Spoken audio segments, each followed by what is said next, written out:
Bismillahirrahmanirrahim. Assalamualaikum warahmatullahi wabarakatuh. Alhamdulillah wa syukrulillah wa la hawla wa la quwwata illa billah, amma ba'd. Pemirsa yang dirahmati oleh Allah Subhanahu wa taala, hati-hati yang merugi di bulan Ramadan.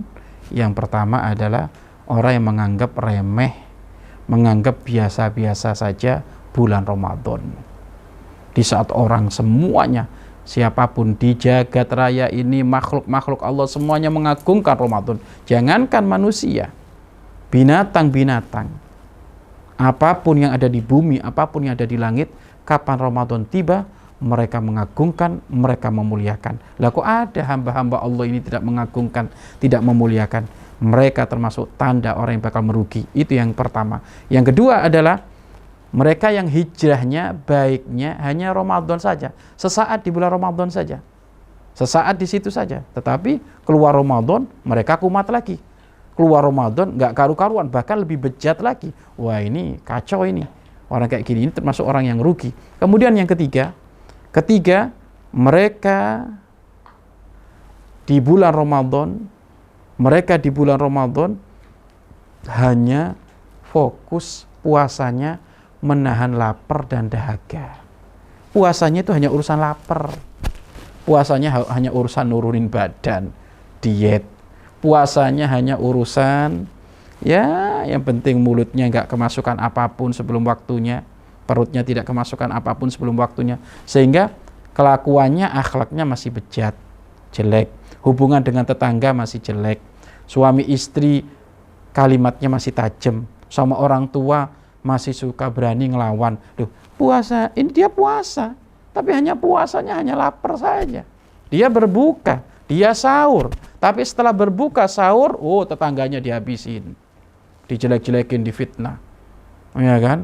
Sama teman-teman kawan gak akur, sama orang tua berani kurang ajar, suami istri, masya Allah. Atau dia memang puasa tapi ternyata kelakuannya korupsi, ya kan, ngambil haknya orang, ngambil barangnya orang, dan segala-galanya. Maka puasa seperti ini adalah kerugian di atas kerugian. Yang ketiga, orang yang rugi adalah orang yang puasa di bulan Ramadan hanya sebatas menahan lapar dan dahaga. Tetapi kemaksiatan, sesuatu yang tidak manfaat, itu semuanya dilakukan. Maka ini adalah termasuk orang yang rugi. Nah, ini yang ketiga. Kemudian yang keempat termasuk orang yang bakal merugi di bulan Ramadan adalah mereka yang tidak memanfaatkan hari-hari di bulan Ramadan dengan sesuatu yang menjadikan Allah ridho. Hal-hal mendekatkan diri di bulan Ramadan tidak tercipta. Waktunya terbuang percuma-cuma. Ada orang pengen tidak merasakan lapar, main game terus. Mulai dari subuh sampai asar main game terus. Loh, siapa mau ngasih pahala kalau modelnya kayak gitu? Kalau nggak main game, main internet terus. Ini anak-anak muda ini, dicari orang tuanya nggak ada. Suruh sholat lolos. Ya kan, sholat duhur lolos, sholat asar lolos, main game terus. Nah, ini termasuk adalah main game. Itu hukumnya bagaimana? Main game itu kalau gamenya adalah sampai meninggalkan sholat, sampai meninggalkan perintah orang tua, ya haram main game kayak gitu. Tapi kalau mula-mula game ya boleh-boleh saja. Game boleh-boleh saja selama gamenya tersebut tidak ada perjudian, gamenya tersebut tidak ada aurat yang terbuka, ya kan? Itu sah-sah saja, boleh-boleh saja. Tapi termasuk masuk kepada wilayah sesuatu yang tidak ada manfaatnya. Makanya kalau orang berpuasa mulai pagi sampai menjelang maghrib main game terus, itu game apa? PlayStation, iya kan, apa itu yang lagi viral tuh, Legend, iya kan, dan macam-macam, iya kan, internet dan segala-galanya itu. Nah, ini gimana? Atau nggak main game Legend tapi nonton TV terus, iya kan, nonton TV terus, iya kan, selesai bola tinju, setelah tinju drama Korea, setelah film India, macam-macam. Loh, kalau kayak gitu akhirnya sehari itu puasa itu waktunya terbuang percuma-cuma. Harusnya dia itu banyak zikir, banyak berdoa, banyak membaca Al-Quran, itikaf di masjid, kelewat itu semuanya. Nah, orang yang kayak gini mengisi hari-hari Ramadan dengan sesuatu yang tidak manfaat, bahkan hal yang haram, maka tentu ini adalah orang-orang yang merugi. Sudah capek hanya dapat lapar dan dahaga, nanti mati nggak ada pahalanya. Wafat ketemu Allah nggak ada pahalanya.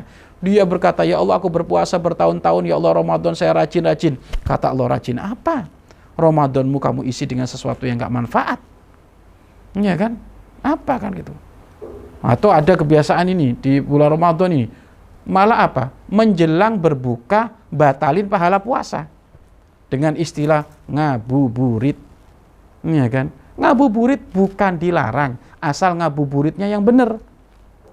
Loh, kalau ngabuburitnya ke alun-alun, di situ ketemu orang model buka aurat, ketemu orang macem-macem, akhirnya ke alun-alun, bukan nyuci mata, ngotorin hati, batalin pahala puasa. Kenapa? Di situ ketemu buka aurat, di situ ketemu model segala orang, sehingga gonjing orang, ngomongin orang, macem-macem. Ngabuburit yang boleh itu adalah ngabuburit pasaran ngaji kitab. Nah, itu ngabuburitnya anak-anak cerdas itu. Iya kan? Waktu asar ke masjid, datang ke majelisnya kiai, ikut pasaran kitab sampai menjelang berbuka. Loh, ini ngabuburit yang indah.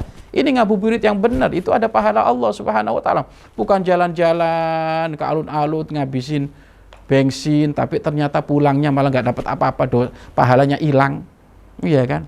Kamu berpuasa dari makanan yang halal, tapi kamu berbuka dengan sesuatu yang haram.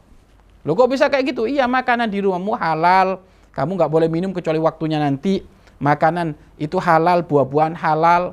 Kamu menahan itu semuanya, tapi menjelang berbuka kamu batalin itu semuanya dengan perkara-perkara yang gak ada manfaatnya, lebih-lebih perkara yang haram. Maka hindari bikin jadwal kegiatan sehari di bulan Ramadan dengan sesuatu yang manfaat, sesuatu yang ngundang ridho Allah Subhanahu wa taala. Pastikan kamu semuanya masuk wilayah seperti itu.